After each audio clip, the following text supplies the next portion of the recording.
আমাকে 5 বছর সময় দেন, পুরো দেশের শিক্ষা সিস্টেম চেঞ্জ করে দেবো ইনশাআল্লাহ। প্লে গ্রুপ থেকে প্লে গ্রুপ থেকে নিয়ে মাস্টার্স পর্যন্ত এমন শিক্ষানীতি প্রণয়ন করা সম্ভব যে আমাদের বাচ্চারা একদম প্লে থেকে মাস্টার্স পর্যন্ত বাংলা, ইংরেজি, অঙ্ক এবং জেনারেল সাবজেক্টগুলোর সাথে কোরআন হাদিসের একটা অপূর্ব সমন্বয়ে পড়াশোনা করবে ইনশাআল্লাহ। একা করে দিতে পারবো ইনশাআল্লাহ তাআলা। আমাকে এরকম 100 জন শিক্ষাবিদ দেন, 100 জন আলেম ওলামা দেন, একটা প্যানেল করে দেন, পুরো দেশের শিক্ষা চেঞ্জ করে দেওয়া যাবে ইনশাআল্লাহ।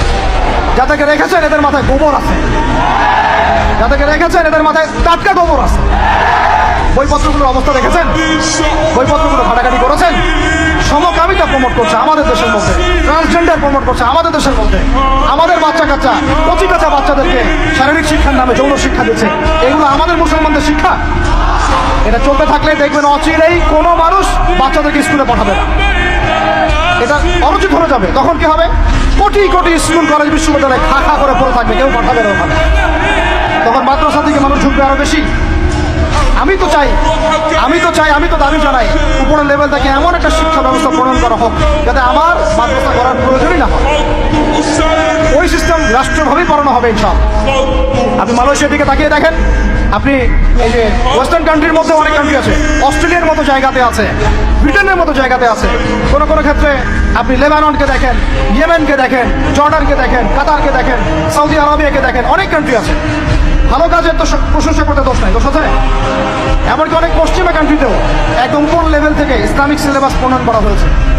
তার মানে এমন না যে তারা সায়েন্সকে গুরুত্ব দেয় নাই, ম্যাথকে গুরুত্ব দেয় নাই, ফিজিক্স পড়ায় নাই, অ্যাস্ট্রোফিজিক্স পড়ায় নাই, ইকোনমিক্স পড়ায় নাই, বিষয়টা এমন না। তারা ফিলোসফি পর্যন্ত পড়িয়েছে। ঘাটাঘাটি করেন, অনলাইনে সব মজুদ আছে।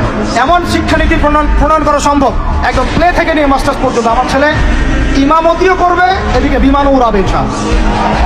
আমার মেয়ে ডাক্তারও হবে, এদিকে দেখবেন হাফেজাও হবে ইনশাআল্লাহ। একজন মুফতি সাহেব, তিনি ফতোয়াও দিবেন, একই সাথে বিশ্ব অর্থনীতি সম্পর্ক জানবেন ইনশাআল্লাহ। একজন আর্মি অফিসার, তিনি যেমন সামরিক ক্ষেত্রে লিডার হবেন, তেমনি দেখবেন ফিকহের কিতাব মোতালা করে ফতোয়া দিতে পারছে ইনশাআল্লাহ। এই যুগটা এটা কোনো মানে স্বপ্নের যুগ নয়, এই যুগটা ছিল এক সময়। বেশি দিন দূরে যেতে হবে না, আপনি 200-300-400 বছর পিছনে যান, দেখবেন মুসলমানরা এমন সোনালী যুগ পার করে আসছে। এগুলো কোনো গাল গল্প করছি না আমি, এগুলো বাস্তবে রূপান্তরিত করা অবশ্যই সম্ভব, আর হক সম্ভব, যদি এরকম কিছু মানুষের মধ্যে উদ্দীপনা থাকে, একটা সৎ সাহস থাকে, আমাদের উপর থেকে যদি একটা সহযোগিতা আসে এবং আমাদের মতো যারা ইয়াং তাদেরকে যদি মূল্যায়ন করা হয়, ইনশাল্লাহ দেখবেন বাংলার জমির পরিবর্তন হয়ে গেছে। এই পরিবর্তন হলে দেশের জন্য কোনো খারাপের কিছু নাই, রাষ্ট্র পিছিয়ে যাবে না, রাষ্ট্র আরো এগিয়ে যাবে ইনশাআল্লাহ। আরো ব্যাপার আছে, আপনি মালয়েশিয়ার একটা ক্লাস 10-এর বাচ্চা দিকে তাকান।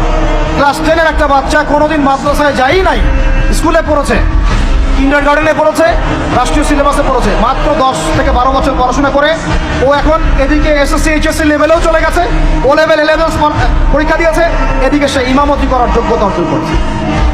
এখন আমাকে বলেন ওই রাষ্ট্রটা কি পিছিয়ে গেছে? অতএব এই শিক্ষার দিকে অনেক মনোযোগী হতে হবে আমাদের সবাইকে, আল্লাহ পাক তৌফিক দান করেন।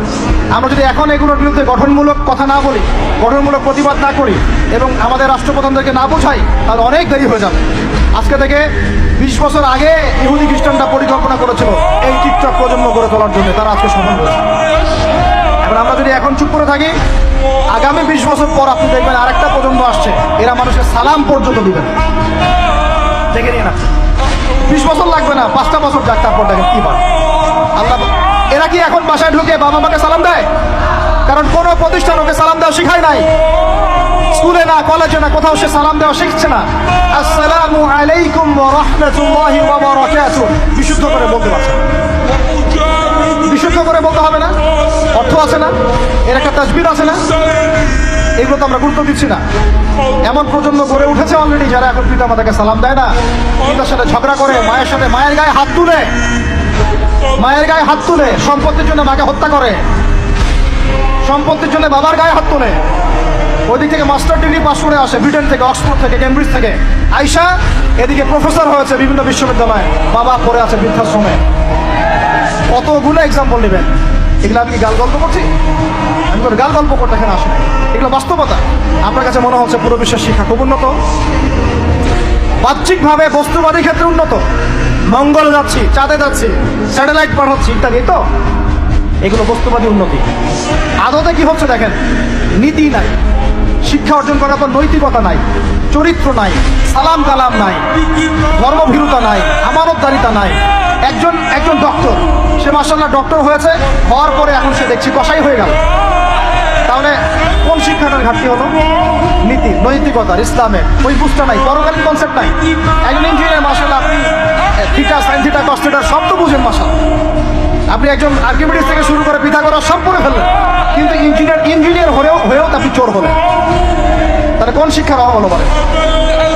একটা মেয়েকে আপনি দেখছেন মাশাআল্লাহ এগিয়ে যাচ্ছে, বাপরে বাপ, ফ্যামিলিস্ট রেভলিউশন, আদতে ওর গায়ে এখন একটা গেঞ্জি, ওর গায়ে পায়ে একটা জিন্সের প্যান্ট, বাইরের চলাফেরা দেখে তার অঙ্গ প্রত্যঙ্গ সব স্পষ্ট দেখা যাচ্ছে, সে স্পষ্ট বেপরদায় চলছে। একটা ছেলেকে আপনি দেখছেন বাহির থেকে পড়ে আসলো, এসে এখানে ট্রান্সজেন্ডার হয়ে গেল, লিঙ্গ পরিবর্তন করতেছে।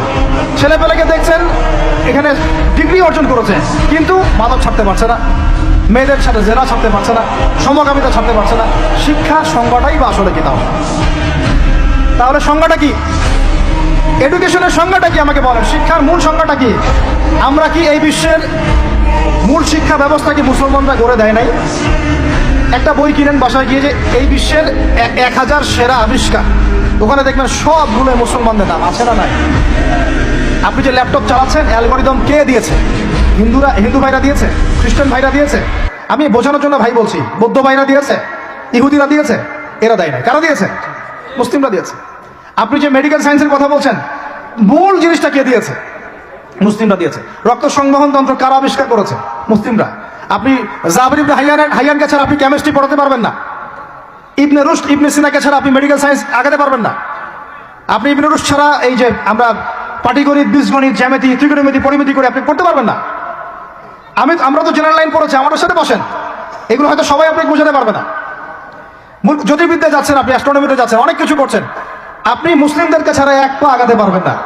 মূল ভিত্তিটা করে দিয়েছে কারা? উমাইয়ারা, আব্বাসীয়রা, সেলজুকরা, উসমানীয়রা এবং 4 খলিফার সময়। এই সময়ে এই শিক্ষার মূল ভিত্তিটা দাঁড়িয়েছে। এই যে আমরা যে নাহু সরফের কিতাবগুলো পড়ি, আমাকে বলেন তো, নাহু সরফের কিতাব রাসূলের যুগে ছিল? বলেন, ছিল না। কোন খলিফার সময় থেকে এগুলো সারা বিশ্বে ছড়িয়ে গেল? নাম জানেন?